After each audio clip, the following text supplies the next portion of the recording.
Vi har modtaget deres brev, hvor de anmoder om enkestøtte.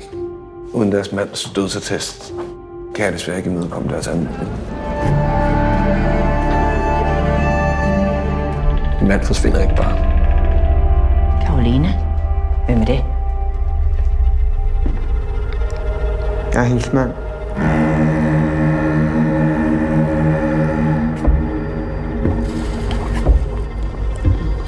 Hvor har du været? Så jeg har fået et nyt liv. Om forladelse. Verden er et frygteligt sted. Men vi bliver nødt til at tro på, at det ikke er sådan. Hvorfor skulle du hjælpe mig?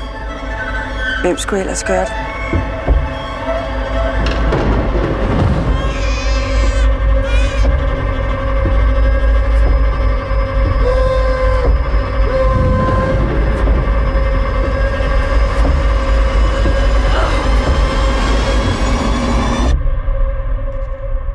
Hvad gjorde du med dit barn?